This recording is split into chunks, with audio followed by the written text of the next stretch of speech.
तहे दिल से स्वागत है दोस्तों। आज हम ऑडियो लेके आए हैं जो शिक्षा में संगठन के एक नेता का ऑडियो है। तो दोस्तों ऑडियो ध्यानपूर्वक सुने। उससे पहले हम आपसे रिक्वेस्ट करेंगे, आप लोग वीडियो को लाइक नहीं करते हैं, प्लीज़ वीडियो को लाइक करें, क्योंकि भाई लाइक करने के ना पैसे किसी को मिलते हैं और ना ही कोई पैसा कमा रहा है यूट्यूब से। अगर इतना यूट्यूब से पैसा कमा रहे तो हम लोग यहाँ नहीं होते। शिक्षा मित्रों की हम न्यूज़ इसलिए डालते हैं कि सभी भाइयों तक ये न्यूज़ पहुँच सके। चलो वीडियो को जरूर लाइक करें और कमेंट करना, जो भी आप पूछना चाहते हैं वो नीचे कमेंट में ज़रूर पूछें। चाहे आप कुछ भी पूछें, हम आपके हर क्वेश्चन का आंसर देंगे। चलो वीडियो स्टार्ट करते हैं और ऑडियो ध्यानपूर्वक सुनें जिससे आपके समझ में आ सके, और वीडियो को शेयर जरूर करें। तो भाई बहनों को शुभ संध्या। साथियों, जब से प्री प्राइमरी बोर्ड का गठन हुआ है तब से हमारे शिक्षा मित्र भाई बहन काफ़ी परेशान हैं। स्वाभाविक भी है उनका परेशान होना, क्योंकि अगर हमें कोई भी उम्मीद नहीं दिख रही है और जो एक उम्मीद प्री प्राइमरी दिख भी रही थी उसमें भी अभी हमारे शिक्षा मित्र भाई बहनों के लिए कुछ भी स्पष्ट रूप से नहीं कहा गया है। जबकि वहीं पर आंगनवाड़ियों का प्रशिक्षण कराया जा रहा है और हमारे शिक्षा मित्र भाई बहनों को अभी प्री प्राइमरी के नाम पे कुछ भी किसी ने नहीं कहा। ना कोई लिखित आदेश, ना किसी ने मौखिक कहा, ना किसी ने सांत्वना देने के लिए कहा। और तो और प्री प्राइमरी बोर्ड के गठन होने के बाद चूड़ियां पहनकर बैठे हुए हमारे संगठन के नेताओं ने भी अपने मुंह का ताला नहीं खोला। ये बहुत विडंबना की बात है कि इन्हें आप नेता मान रहे हैं। रहीमन विपदा हूँ भली जो थोड़े दिन होए, हित नहीं किया जगत में जान परत सब कोय। रहीमदास जी ने कहा है, कुछ दिनों की मुसीबत अच्छी होती है, कम से कम कौन अपना है कौन पराया है ये तो समझ में आ जाए। लेकिन नहीं, यहाँ पे हर एक शिक्षा मित्र को समझ में आ गया कि इन शिक्षा मित्र के गद्दार नेताओं ने केवल और केवल अपने के लिए सुरक्षित करने के लिए चंदे का इस्तेमाल करते हुए कैसे हमें पैसे मिलें, कौन सी हम स्कीम करें जिससे हमें लाभ हो, केवल और केवल इतना ही इन्होंने किया है। इन्होंने शिक्षा मित्रों के हितों के लिए काम नहीं किया।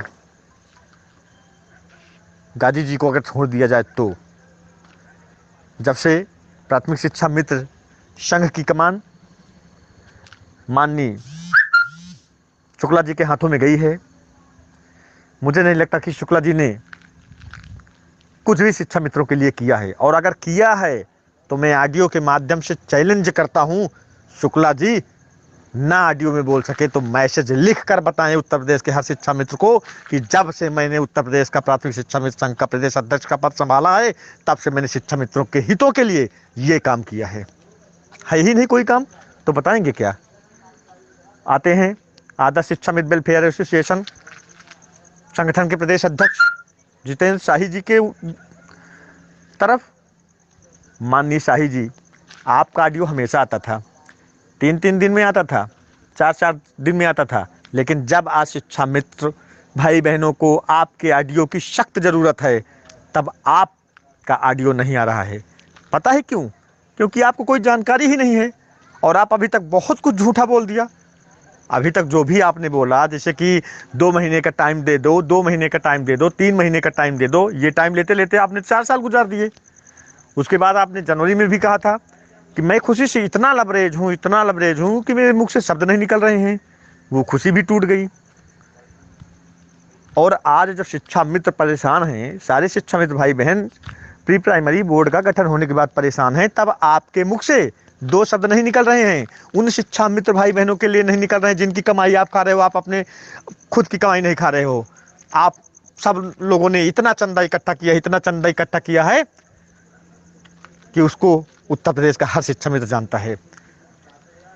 100 रुपये इकट्ठा किया जाता है तो कम से कम अभी भोला शुक्ला की जो रीट थी 100 रुपये इकट्ठा करने में पूरा लड़ाई उसमें लड़ ली गई। और आप लोगों ने तो 1 बार नहीं, 2 बार नहीं, 4 बार नहीं, बल्कि हर एक सुनवाई में 2000, 5000, 3000, 500, 300, 200 लूट के रख दिया। ये है आपका काम, ये है आपकी नेतागिरी। और विगत 4 वर्षों में आपने केवल किया है तो क्या किया है? कभी आपने फलाने विधायक को मांग पत्र दिया, कभी आपने ढिकाने विधायक को मांग पत्र दिया, कभी आपने उस सांसद से प्रार्थना की, कभी आपने उस सांसद से प्रार्थना की। इससे ज़्यादा आपने क्या करवाया? इससे ज़्यादा आपने कुछ करवाया क्या? अरे जब आपको लगा कि प्रार्थना से काम नहीं बन रहा है तो हमें आंदोलन का रास्ता चुनना चाहिए। हमें भारतीय संविधान में जो अधिकार मिला हुआ है उस अधिकार का प्रयोग करना चाहिए। हमारी मांगें नहीं मानी जा रही हैं तो हमें आंदोलित होना चाहिए। और जब हम आंदोलित होंगे ना तो एक जन समुदाय में ये संदेश जाएगा कि इनकी मांगें नहीं मानी जा रही हैं। किसी विधायक, मंत्री, सांसद की चरण वंदना करने से जन संदेश नहीं जाता है, ये आपको समझना होगा। आज प्राथमिक शिक्षा मित्र संघ और आदर्श शिक्षा मित्र वेलफेयर एसोसिएशन दो ही बड़े संगठन हैं। आप लोगों ने तो विगत 4 सालों में कुछ नहीं कराया।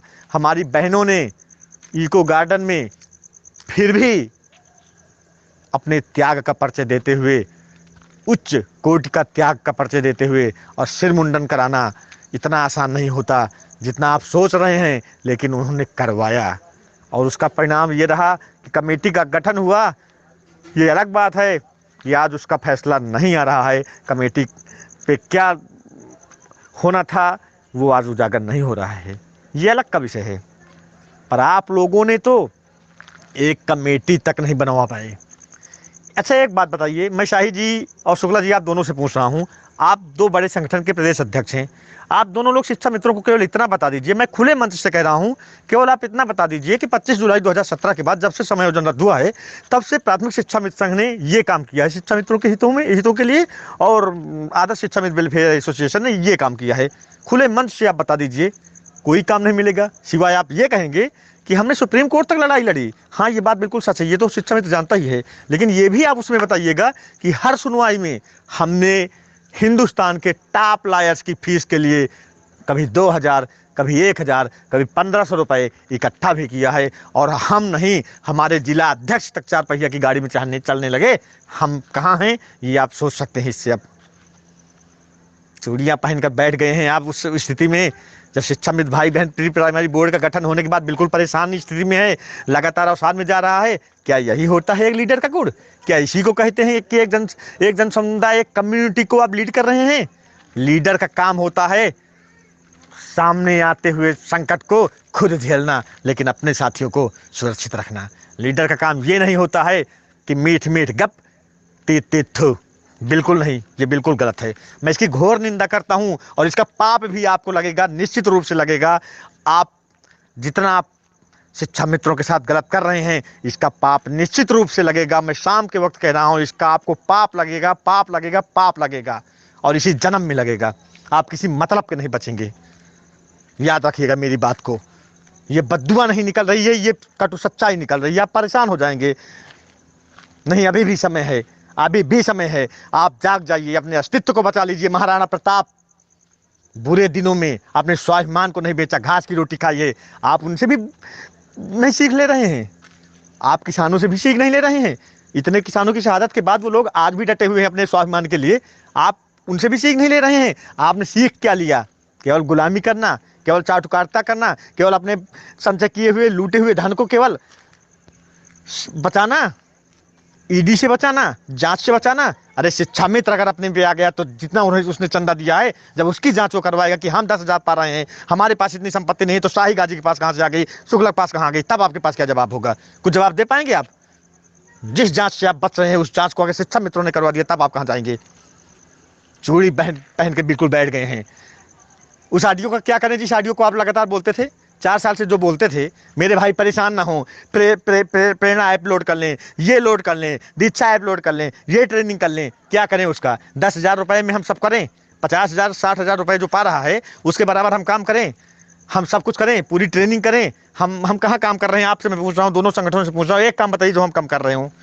जब हम काम नहीं कम कर रहे हैं तो हम 40,000 में अयोग्य थे और 10,000 में हम योग्य हैं। 40,000 में हम बच्चों का भविष्य बर्बाद कर रहे थे, 10,000 में हम बच्चों का भविष्य बना रहे हैं। सच तो यह है कि ना हम कल अयोग्य थे ना आज अयोग्य हैं। आप उठा के देख लीजिए, एक जियो में उत्तर प्रदेश और उत्तराखंड में शिक्षा मित्रों की नियुक्ति हुई है, लेकिन उत्तर प्रदेश में आज भी शिक्षा मित्र की स्थिति क्या है ये आप जानते हैं। और उसी शासनादेश के तहत जो 98 में शासनादेश नियुक्ति के लिए आया था, उसी शासनादेश के तहत उत्तराखंड में समस्त टेट पास शिक्षा मित्रों को सहायक अध्यापक बना दिया गया। फिर क्या यहाँ जो 30-32 हज़ार टेट पास शिक्षा मित्र हैं, जिनको 69,000 में भी माननीय सर्वोच्च अदालत ने सही नहीं माना, ये दुर्भाग्य की बात है।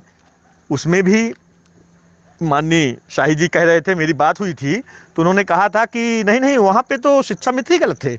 अरे शाही जी, मैं इसकी घोर निंदा करता हूँ। शिक्षा मित्र कहाँ से गलत था? शिक्षा मित्र ने पासिंग मार्क लगाया था क्या? स्वतंत्र भारत के इतिहास में शायद पहली बार हुआ है after exam passing mark. After exam मैंने कट ऑफ सुना था, लेकिन पासिंग मार्क आफ्टर एग्जाम तो पहली बार हुआ है। क्यों? आपको ये बता दिया जाए, मान लीजिए कि आप इतने नंबर पे पास हो जाएंगे, तब तो ठीक है, कोई भी परीक्षा हो आप उसके हिसाब से तैयारी करेंगे। लेकिन आपका परीक्षा ले लिया जाए, आपको ये पता ही ना हो कितने नंबर पे हम पास होंगे, तो ये कहीं सूचित है? फिर एक परीक्षा आप बता दीजिए, पूरे हिंदुस्तान में बता दीजिए स्वतंत्र भारत के बाद, कि आप एग्ज़ाम लेने के बाद पासिंग मार्क बिना अभ्यर्थियों को बताए, पहले से अभ्यर्थियों को ना पता हो और बाद में पासिंग मार्क लगाया गया हो। पासिंग मार्क नहीं महोदय, कट ऑफ लगता है। फिर भी आप शांत रहे, सभी संगठन शांत रहें। केवल वो लोग लड़े जो उस योग्यता में आते थे। उस समय आपका खून, आपका धर्म कहाँ गया था? आपका खून ठंडा हो गया था क्या? आपको ये नहीं तब लगा था क्या कि ये जो 40-45 की लड़ाई में लड़ रहे हैं, ये भी शिक्षा मित्र हैं, ये भी मेरे संगठन के हैं, ये भी मेरे शिक्षा मित्र भाई बहन हैं? उस समय तो आपको ये लग रहा था कि नहीं नहीं, अगर ये हो जाएंगे तो हमारी संख्या कम हो जाएगी। ये भी सच है। आपको लग रहा था नहीं इनका ना हो। अगर ये लगता कि इनका हो जाए ना, तो आप आगे बढ़कर साथ देते, सहयोग करते और एक मांग करते संगठन की तरफ से कि इनकी क्या गलती है।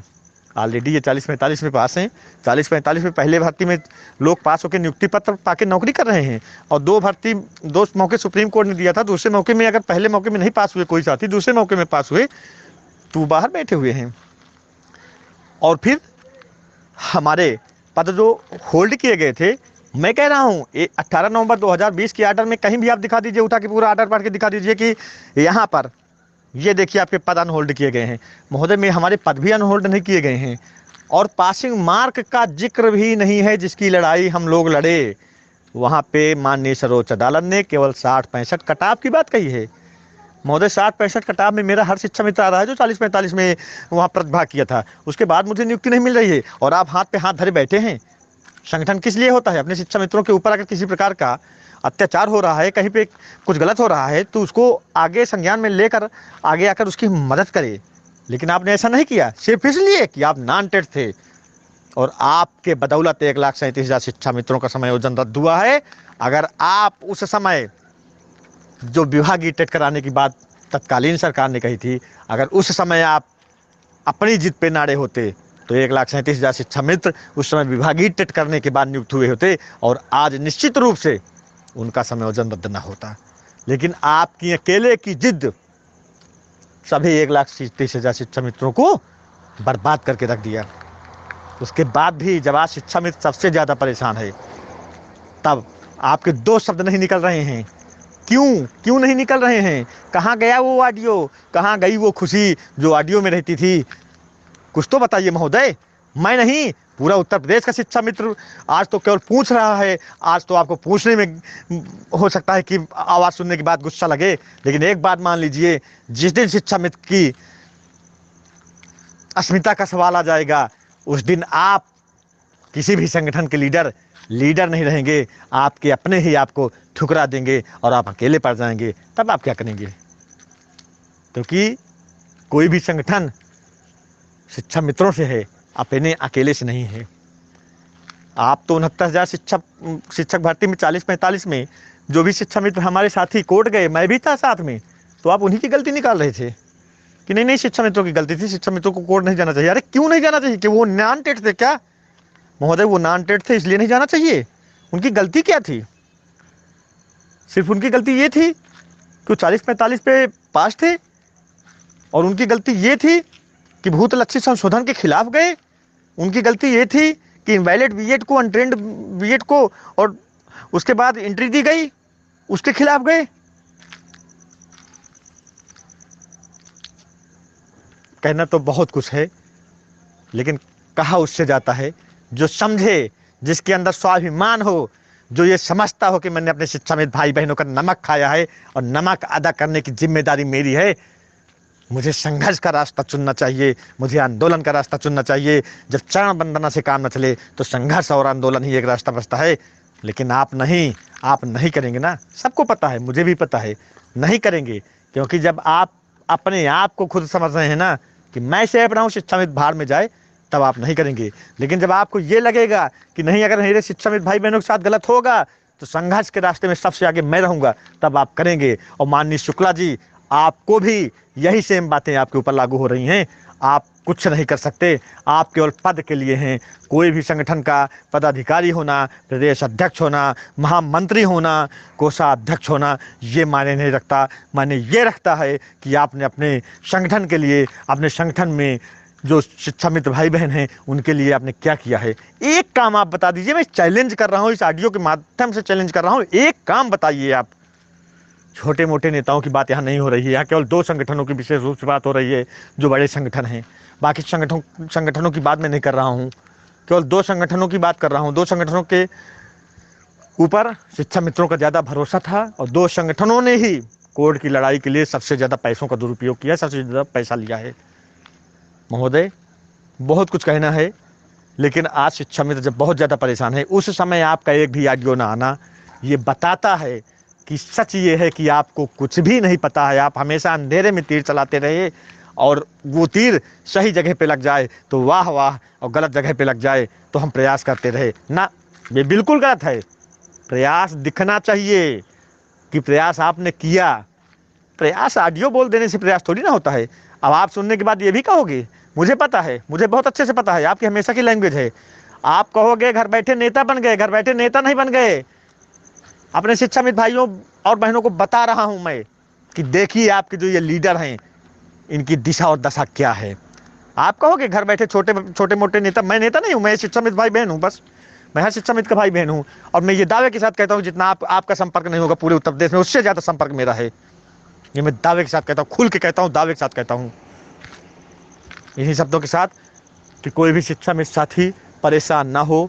इन दोनों संगठनों के दगाबाज, धोखेबाज प्रदेश अध्यक्षों के चक्कर में बिल्कुल न पड़े। जो भी अच्छा बुरा होगा, जो भी हमारे माननीय लोकप्रिय यशस्वी मुख्यमंत्री श्री योगी नाथ जी महाराज करेंगे, वही होगा। इन नेताओं के कारण कुछ भी नहीं होगा। केवल भगवान का स्मरण करिए, जो भी होगा अच्छा होगा। लेकिन इनसे अब कोई उम्मीद न रखिए। जो एक ऑडियो नहीं डाल सकता है, जो 4 मिनट 5 मिनट का ऑडियो नहीं डाल सकता है, जिसका एक मैसेज नहीं आ सकता है, कि धैर्य ही रखिए। या ये अपनी गलती मान के ये बोल दें कि हमने प्रयास किया, नहीं हो रहा है तो हम क्या करें। गलती तो मान लीजिए। मैं तो इतना जो ऑडियो बोला हूँ, अगर इतने ऑडियो में मेरे किसी शिक्षाविद भाई बहन को जरा सी तकलीफ हुई हो तो उसके लिए मैं हाथ जोड़ के क्षमा प्रार्थी हूँ। मैं गलती मान लिया। आप क्यों नहीं कह रहे हैं कि भाइयों और बहनों, हमने आपको बहुत बड़े बड़े सब्जुबात दिखाए। ये सच है कि हमने आपको 2-2 महीने का 3-3 महीने का टाइम लेके कहा था कि आपको प्री प्राइमरी में या 62 साल की सेवा और उचित मान दे दिया जाएगा, आपका भविष्य सुरक्षित किया जाएगा। लेकिन उस काम को कराने में हम असफल रहे और पूरा कार्यकाल सरकार का जा रहा है। इसलिए हम आप सब लोगों से क्षमा प्रार्थी हैं। इतना बोल दीजिए ना, इतने में क्या जाता है। ईगो घटेगा क्या। और उस शिक्षाविद के ईगो का क्या हुआ, जिसको आप रोज 62 साल की सेवा के साथ आप उसका सम्मान लौटा रहे थे, उसका क्या होगा। बहुत गलत है। जितना गलत है, जितना इसकी निंदा की जाए उतना कम है। आप दोनों संगठन के प्रदेश अध्यक्ष, केवल इस समय आपके द्वारा जो काम किया जा रहा है, मतलब चूड़ी बहन के घर में बैठने का काम किया जा रहा है, उसकी मैं अपनी तरफ से घोर निंदा करता हूँ, घोर निंदा करता हूँ, घोर निंदा करता हूँ। आप निंदनीय काम कर रहे हैं। आप शिक्षा मित्रों का सम्मान बचाने की तो बात छोड़ दीजिए, और उनके लिए 2 शब्द संवेदना के बोल नहीं रहे हैं। अगर जरा सी भी शर्म हया बाकी है, जरा सा आपके अंदर वफा का खून है, रगों में अगर वफाई का खून है तो उन शिक्षा मित्र भाई बहनों के साथ वफा करते हुए आप स्थिति को स्पष्ट करिए और सच सच बोलिए, गलत कुछ मत बोलिए। गलत बोलते बोलते आप 4 साल गुजार दिए, मुझे पता है आप सच नहीं बोल पाओगे, क्योंकि आपकी तो आदत पड़ गई है गलत और चाटुकारिता वाली भाषा बोलने की, गलत बोलने की आदत पड़ गई है। सच अगर कोई बोलेगा तो उसे आप कहोगे छोटे भैया नेता हो गए, घर से व्हाट्सएप पे पोस्ट पोस्ट करने वाले नेता हो गए, घर से ऑडियो डालने वाले नेता हो गए। हाँ ये सच है, अगर आप ये मानते हैं तो मैं नेता हूँ अपने शिक्षा मित्र भाई बहनों का, अगर आपको ये लगता है तो। बाकी मैं केवल शिक्षा मित्र भाई बहनों की आवाज़ को आप तक पहुँचाने का काम कर रहा हूँ, क्योंकि मेरा कोई भी शिक्षा मित्र भाई बहन आप तक आवाज़ उठा सकता है, क्योंकि आप संगठन के प्रदेश अध्यक्ष हैं। ये मेरा हक है, ये मेरा अधिकार है, ये मेरा संवैधानिक अधिकार है जिसे आप नहीं छीन सकते। और जब आप अच्छा करेंगे तो आपको अगर वाहवाही मिलेगी, तो गलत करने पे आपको सुनना पड़ेगा, सुनना पड़ेगा। मैं सुना रहा हूँ और भी साथी सुनाएंगे, सुनना पड़ेगा। जय हिंद, जय भारत, जय शिक्षा मित्र।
तहे दिल से स्वागत है दोस्तों। आज हम ऑडियो लेके आए हैं जो सच्चा में संगठन के एक नेता का ऑडियो है। तो दोस्तों ऑडियो ध्यान पूरा सुने। उससे पहले हम आपसे रिक्वेस्ट करेंगे, आप लोग वीडियो को लाइक नहीं करते हैं, प्लीज़ वीडियो को लाइक करें, क्योंकि भाई लाइक करने के ना पैसे किसी को मिलते हैं और ना ही कोई पैसा कमा रहा है यूट्यूब से। इतना अगर इतना यूट्यूब से पैसा कमा रहे तो हम लोग यहाँ नहीं होते। सच्चा मित्रों की हम न्यूज़ इसलिए डालते हैं कि सभी भाइयों तक ये न्यूज़ पहुँच सके। चलो वीडियो को जरूर लाइक करें और कमेंट करना, जो भी आप पूछना चाहते हैं वो नीचे कमेंट में ज़रूर पूछें, चाहे आप कुछ भी पूछें, हम आपके हर क्वेश्चन का आंसर देंगे। चलो वीडियो स्टार्ट करते हैं और ऑडियो ध्यानपूर्वक सुनें जिससे आपके समझ में आ सके, और वीडियो को शेयर जरूर करें। तो भाई बहनों को शुभ संध्या। साथियों, जब से प्री प्राइमरी बोर्ड का गठन हुआ है तब से हमारे शिक्षा मित्र भाई बहन काफ़ी परेशान हैं। स्वाभाविक भी है उनका परेशान होना, क्योंकि अगर हमें कोई भी उम्मीद नहीं दिख रही है और जो एक उम्मीद प्री प्राइमरी दिख भी रही थी उसमें भी अभी हमारे शिक्षा मित्र भाई बहनों के लिए कुछ भी स्पष्ट रूप से नहीं कहा गया है, जबकि वहीं पर आंगनवाड़ियों का प्रशिक्षण कराया जा रहा है और हमारे शिक्षा मित्र भाई